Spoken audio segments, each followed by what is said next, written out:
আপনার পরিবার হয়তো আপনার উপর নির্ভরশীল, তারা আপনার উপর নির্ভরশীল। উদাহরণস্বরূপ, আপনি হয়তো উপার্জনকারী, আর আকস্মিক আপনি অসুস্থ হয়ে পড়লেন এবং চাকরি হারিয়ে ফেললেন। আপনি শুধুমাত্র চাকরি হারালেন না, পরিবারে আপনি সম্মানও হারিয়ে ফেললেন। আত্মীয়রা আর আগের মতো আচরণ করছে না। সবসময় তারা আপনাকে কল করত, এখন আর কেউ কলও করে না। তারা আর আপনার খোঁজ নেয় না, খোঁজ রাখে না, বরং যতটা সম্ভব আপনাকে এড়িয়ে চলে। জানেন কেন? কারণ আকস্মিকভাবেই আপনি দানকারীর ভূমিকা থেকে গ্রহণকারীর ভূমিকায় নেমে এসেছেন।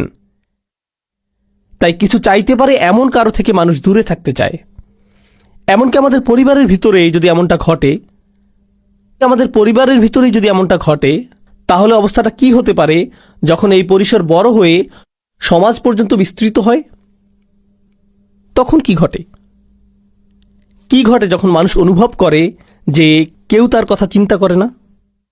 আর আমরা এখানে একটা ভিন্ন ধরনের সমাজে বসবাস করছি।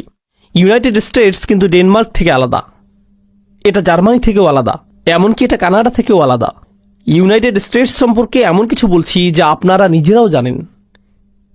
এটাকে পুঁজিবাদের নমুনা ধরা হয়। পুঁজিবাদ অর্থ আপনাকে প্রথম হওয়ার প্রতিযোগিতায় নামতে হবে। কেউ আপনার জন্য চিন্তা করবে না, আপনার নিজের চিন্তা নিজেকেই করতে হবে। কেউ আপনার জন্য এগিয়ে আসবে না। আমরা তো শ্বাস প্রশ্বাসের সাথেও পুঁজিবাদ গ্রহণ করছি, আর তার সাথে যোগ হচ্ছে আমাদের সমষ্টিগত জীবন। এটা সত্য যে যদিও আমাদের মধ্যে কিছুটা হলেও সালাম এবং দোয়া বিনিময়ের ভ্রাতৃত্ব সম্পর্ক রয়েছে, এটা নেহাত আনুষ্ঠানিকতার সীমা অতিক্রম করে না। কিন্তু এটা প্রকৃত ভ্রাতৃত্ব নয়। প্রকৃত ভ্রাতৃত্ব পরীক্ষার একটা পদ্ধতি বলে দিচ্ছি।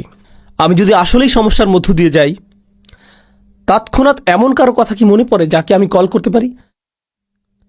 কাকে কল করার কথা তাৎক্ষণিক আমার মনে পড়ে? মসজিদের ভাইদের কথা কি মনে পড়ে? যাদের সাথে আমি চলি তাদের কথা কি মনে পড়ে?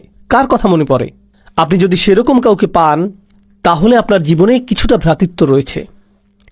কিন্তু আপনি যদি দুইবার ভাবেন, এই ব্যক্তিকে বললে সে আমার সম্পর্কে কি ভাববে, এই ব্যক্তিকে বললে সে কিভাবে এটা আমার বিরুদ্ধে ব্যবহার করবে, আপনাকে যাচাই বাছাই করতে হয় আপনার সমস্যাটি কোনো ব্যক্তিকে খুলে বলবেন কিনা, কারণ আপনি নিশ্চিত না যে সে এই কথা আরো 20 জনের সাথে বলে বেড়াবে কিনা।